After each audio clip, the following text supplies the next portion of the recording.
হরে কৃষ্ণ, জয় শ্রীরাম। তো শুধু ভক্তমণ্ডলী, আপনারা সব কেমন আছেন? সকলে ভালো আছেন? তো ভগবানের কাছে আশীর্বাদ করি আপনারা সকলে ভালো থাকবেন। আমার নাম সুজয় নৃসিংহ দাস। আপনারা দেখছেন ইউটিউব সুজয় ব্লগার টিভি। যারা নতুন নতুন ভিডিও পেতে চান চ্যানেলটিকে সাবস্ক্রাইব করুন, বেল আইকনে ক্লিক করুন, সুজয় ব্লগার টিভির সদস্য হয়ে যান। তো আজকে আমি বাড়িতে ভগবানের জন্য কিছু রন্ধন করব, সেইগুলো ভগবানকে ভোগ লাগাবো। ভোগ লাগিয়ে প্রসাদ খাওয়ার চেষ্টা করব।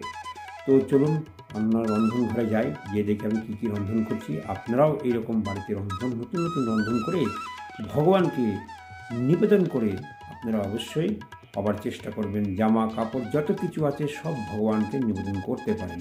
তো চলুন আমি রন্ধনশালায় যাই, সেখানে গিয়ে দেখি এখন কটা বাজে দেখতে পাচ্ছেন। এখন 6:30 এখনও বাজেনি, দেখতে পাচ্ছেন ঘড়িতে এখনও দেখুন 6:30 বাজেনি, ভোর সকাল 6:30। এই 6:30টায় উঠেই আমি মঙ্গল আরতি করে সকালবেলা ভোরবেলা 4টের সময় উঠে মঙ্গল আরতি, 4:30 মঙ্গল আরতি করে তুলসী আরতি করে তারপরে এখন ভগবানের জন্য ভোগ তৈরি করছি। তো চলুন কী কী ভোগ তৈরি করি সেটা আমরা আপনাদেরকে সামনে করে দেখাই। চলুন তো এখন যাচ্ছি আমি ঘর খুলে। তো দেখছেন এখন এই যে এখন অন্ন দিয়েছি, শুধু এখন অন্ন দেওয়া হয়েছে, আর কিছু দেওয়া হয়নি। এখন এগুলো আমি বেছে দেখি কী কী আছে। প্রথমত আমি মন্দিরে ঢুকে ভগবানকে দর্শন করে দিই। দর্শন করে দেওয়ার পর আমি আপনাদের সঙ্গে আছি। সুজয় নৃসিংহ দাস দেখছেন, রাধা মাধব অষ্ট সখীবৃন্দ আপনাদের সামনে আছে, আর এখানে জগন্নাথ, সুভদ্রা, বলরাম, পঞ্চতত্ত্ব আছে, আর এখানে নৃসিংহ ভগবান। আপনারা অবশ্যই নৃসিংহ ভগবানের বিঘ্ন বিনাশকারী নৃসিংহ ভগবান, আপনি সমস্ত বিপদ থেকে আপনাদেরকে রক্ষা করবেন। আর এখানে দেখছেন গোপাল বসে আছে, আর এখানে তুলসী মহারানী আপনাদের সামনে আছে। শীতকাল, তুলসী মহারানী এখন খুব একটা ভালো থাকছে না, দেখতে পাচ্ছেন। এইগুলো ছেড়ে দেবেন সুন্দরভাবে তুলসী মহারানী। আর এখানে দেখতে পাচ্ছেন পরম বৈষ্ণব, আর এখানে গুরু পরম্পরা রাখা আছে, সুন্দরভাবে গুরু পরম্পরা আমি এখানে রেখেছি।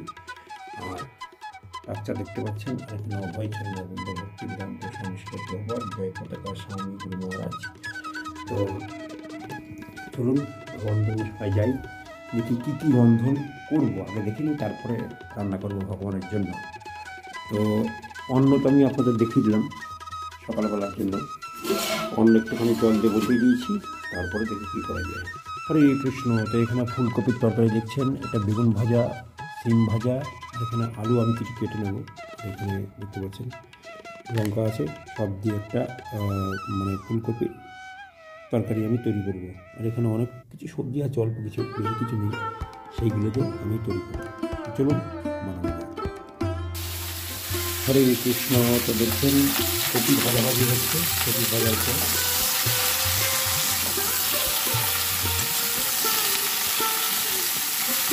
এর মধ্যে কী কী আইটেম দিয়ে দেখুন। এখানে সিমলা মির্চি ভাজা আছে, সিমলা মির্চি গুঁড়ো করে নিতে হবে, আর এখানে লঙ্কা আছে, আর এখানে টমেটো আছে। টমেটো দিয়ে আমি সুন্দরভাবে একটা ভগবানের জন্য একটা ভোগ তৈরি করছি।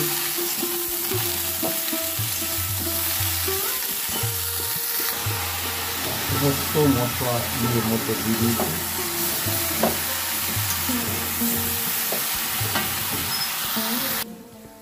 জল দিয়ে দিয়েছি, জল দিয়ে দেওয়ার পর এবার এটাকে ঢাকা দিয়ে দেবো সুন্দরভাবে।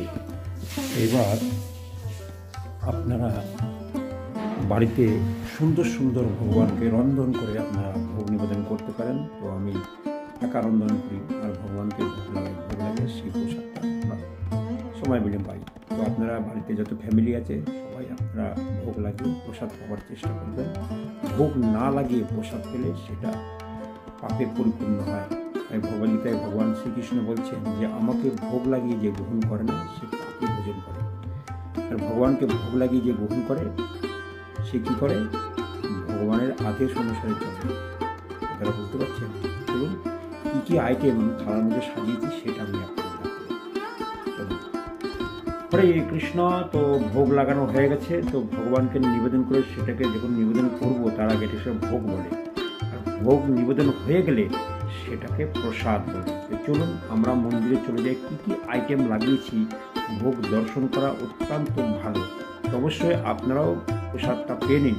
আমার সঙ্গে সঙ্গে। তো চলুন মন্দিরে যে আমি ভগবানের প্রসাদ দর্শন করিয়ে দিই। যাত্রী দেখছেন মন্দিরে যে আমি দেখিয়ে দেবো। দেখছেন আমি ভগবানকে ভোগ লাগিয়েছিলাম অন্ন, শিম ভাজা, আর এখানে বেগুন ভাজা আছে, জল আছে, আর এখানে ফুলকপির তরকারি, আর দুটো আসন দিয়েছি। প্রত্যেকটা আইটেমে একটু করে তুলসীর পাতা অবশ্যই নিবেদন করবেন। ঠিক আছে, দেখছেন আমি ভগবানকে এর আগেও দর্শন করে দিয়েছি, এখনও দর্শন করে দিচ্ছি। চলুন নিয়ে চলে যাই। তো হয়ে গেল ভগবানকে ভোগ নিবেদন। এবার চলুন কিছু একটু প্রসাদ পেয়ে নিই, তারপরে সারাদিনের কাজ করতে থাকবো। অবশ্যই সকালবেলা 16 মালা জপ করে নেওয়া হবে। অল্প কিছু জপ করেছি, অবশ্যই আপনারাও জপ করে নেবেন। তো মহামন্ত্র জপ করুন। জয় শ্রীকৃষ্ণ চৈতন্য প্রভু নিত্যানন্দ শ্রী অদ্বৈত গদাধর শ্রীবাসাদি গৌর ভক্তবৃন্দ। হরে কৃষ্ণ কৃষ্ণ কৃষ্ণ হরে হরে, হরে রাম রাম রাম হরে হরে। যদি ভিডিওটা ভালো লাগে লাইক করবেন, শেয়ার করবেন, কমেন্ট করবেন। হরে কৃষ্ণ।